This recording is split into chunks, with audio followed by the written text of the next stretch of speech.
Hello friends, please like share and subscribe my channel.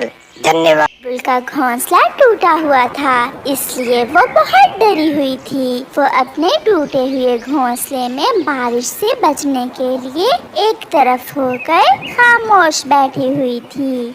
तेज हवा से जंगल में शोर था। कौवा और कौवी ने तो कमाल कर दिया था। वो बारिश में ही अपने लिए भोजन ढूंढ कर ले आए। क्या आज हम भोजन लेने नहीं जाएंगे? हाँ बेटी, मैं भी यही सोच रही थी। ये बारिश तो न जाने कब रुकेगी, हमें जाना ही होगा।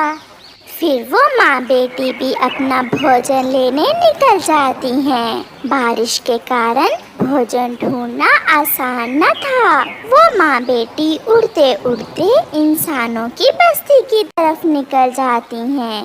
सामने एक मकई का खेत था। गुड़िया बेटी, जल्दी से कुछ दाने खा लो, हमें यहाँ से जल्दी जाना होगा। ये इलाका इंसानों का है। मैं जानती हूँ मम्मा, इंसान बहुत जालिम होते हैं। फिर वो माँ बेटी मकई के दाने खाने लगती हैं। उन्हें पता ही नहीं चलता कि कब एक पत्थर तेजी से आता है और मम्मा चिड़िया के सर में लगता है और मम्मा चिड़िया गिर जाती है। नहीं, क्या हुआ? मेरी मम्मा को क्या हुआ? मम्मा उठे। गुड़िया रोती है, बहुत रोती है, मगर मम्मा अपनी आंखें बंद कर चुकी थी। वो गुड़िया को छोड़कर जा चुकी थी। मम्मा, इंसान बहुत जालिम है। एक दाना खाने के बदले में जान तक ले लेते हैं। मैं कभी इंसान बनना पसंद नहीं करूँ। मम्मा के पुराने दोस्त कवि, कौवा और मिठू गुड़िया के पास आते हैं।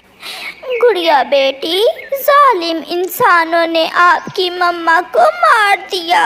हौसला करो बेटी। अगर मैं इतना शक्तिशाली होता तो किसी इंसान को ना छोड़ता। सब इंसान बुरे हैं। नहीं कालू, हम पक्षियों की तरह कुछ इंसान अच्छे भी हैं, सभी बुरे नहीं हैं। गुड़िया से कुछ बातें करने के बाद वो सब अपने अपने घरों को वापस चले जाते हैं। आज की रात गुड़िया जाग कर गुजारती है। उसे अपनी मम्मा के बिना नींद नहीं आ रही थी।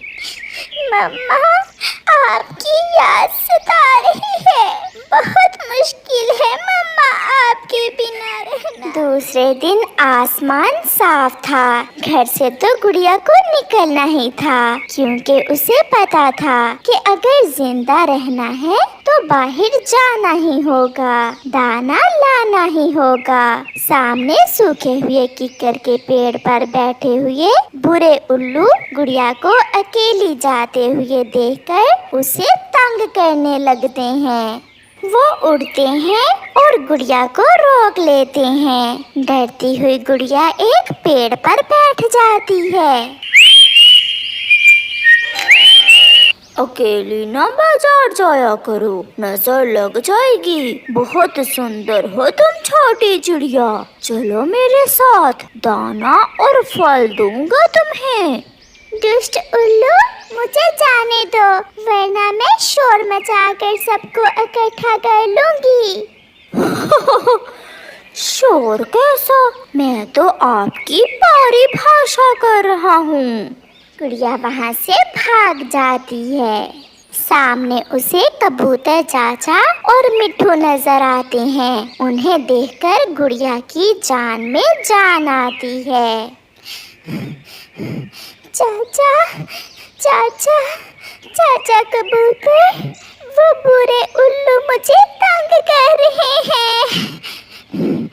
शांत हो जाओ बेटी, शांत हो जाओ, पीछे कोई नहीं है। गुड़िया बेटी, अब आपकी मम्मा नहीं है जो आपको हर बुरी आंख से सुरक्षित रखती थी। बेटी, आप ऐसे अकेली बाहर ना आया करो। तो मिठू अंकल, मैं किसके साथ भोजन लेने जाया करूं? बेटी, कौवा और कौवी आपके पड़ोसी हैं। आप उनके साथ ही बाहर निकला करो। ये जंगल अच्छा भी है और बुरा भी। यहाँ पंख पंख पर संभल कर रहना होगा। फिर उस दिन गुड़िया चाचा कबूतर और मिठू तोते के साथ भोजन लेकर वापस घर चली जाती है। दिन तो गुजर जाता, मगर रात गुड़िया के लिए बहुत मुश्किल थी। रात होते ही गुड़िया को अपनी माँ की याद सताने लगती। मेरे पास आओ मेरी बेटी, मेरे पास आओ, मैं यहाँ हूँ। अपनी माँ के ख्याल गुड़िया को सोने ना देते। वो चौंक चौंक कर उठती और फिर लेट जाती। दूसरे दिन गुड़िया गोरी कौवी के पास जाती है। आंटी, आप मुझे अपने साथ भोजन लेने ले जाएं। कल मुझे बुरे उल्लुओं ने बहुत तंग किया था।